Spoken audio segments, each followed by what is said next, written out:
Football ঈশ্বর যেন মাঝে মধ্যে বড্ড নিষ্ঠুর চিত্রনাট্য লেখেন। যে পায়ে জাদুতে কোটি ভক্তের হৃদয়ে সাম্বার দোলা লাগে, সে পাতায় যেন বারবার চোটের চোরাবালিতে আটকে যায়। তিনি নেইমার জুনিয়র, ব্রাজিল ফুটবলের আধুনিক রাজপুত্র।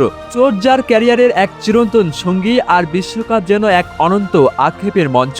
বিশ্বকাপের দামামা বেজে উঠেছে। টেক্সাসের তপ্ত রোদ কিংবা ক্যালিফোর্নিয়ার সবুজ ঘাস, সবখানে যখন হেক্সা জয়ের স্বপ্ন বুনছে সেলেসাওরা, ঠিক তখনই ব্রাজিলের ড্রেসিং রুমে ভর করছে এক চেনা অন্ধকার।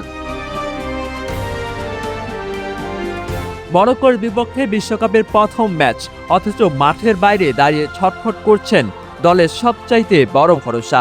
গুঞ্জনটা বাতাসে ভাসছিল কয়েকদিন ধরেই, অবশেষে এলো সেই আনুষ্ঠানিক ইঙ্গিত। ডাগ আউটে বসা ইতালিয়ান মেন্টর কার্লো আনচেলত্তি যখন সংবাদ সম্মেলনে মাইক্রোফোন হাতে নিলেন, ব্রাজিল ভক্তদের বুকটা যেন ধকধক করে উঠল। আনচেলত্তি সরাসরি না বললেও তার শান্ত কণ্ঠের আড়ালে লুকিয়েছিল এক অমোঘ সত্যি। আগামী রবিবার ভোর 4টায় মরক্কোর বিপক্ষে নেইমারের খেলার কোনো সম্ভাবনা নেই। নেইমার সুস্থ হতে কঠোর পরিশ্রম করছে।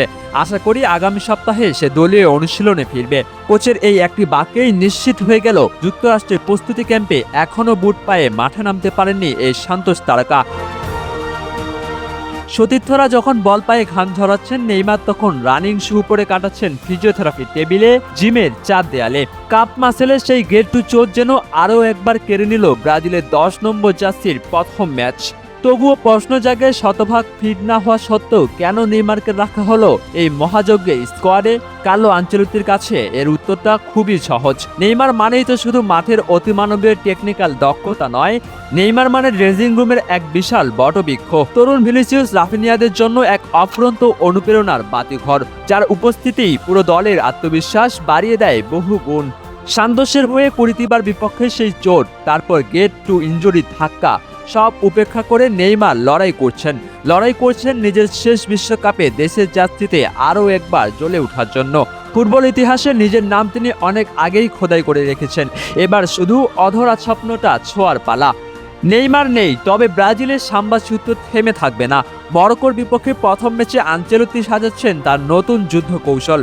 গোলপোস্টের নিচে অতন্ত প্রহরী আলিসন বেকার, রক্ষণভাগে দানিলো, মার্কিনিওস, গ্যাব্রিয়েল মাগালহায়েস আর অ্যালেক্সান্ডারের মতো ইস্পাত কঠিন দেয়াল। মাঝ মাঠে কাসমিরো আর ব্রুনো গিমারেসের নিখুঁত নিয়ন্ত্রণ, আর নেইমারের অনুপস্থিতিতে আক্রমণ ভাগের দায়িত্ব এখন তরুণ তুর্কিদের কাঁধে। পাকেতা, মাসিসিউস কুনিয়া, রাফিনিয়া আর চেলির গতিতে মাঠ কাঁপাতে প্রস্তুত ভিনিসিয়াস জুনিয়র।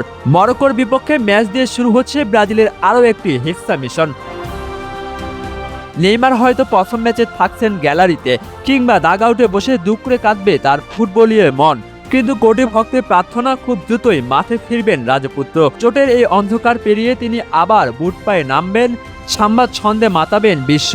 কারণ নেইমারবিহীন ব্রাজিল যদি একটা যুদ্ধ হয়, তবে নেইমারকে নিয়ে ব্রাজিল মানেই তো বিশ্বজয়।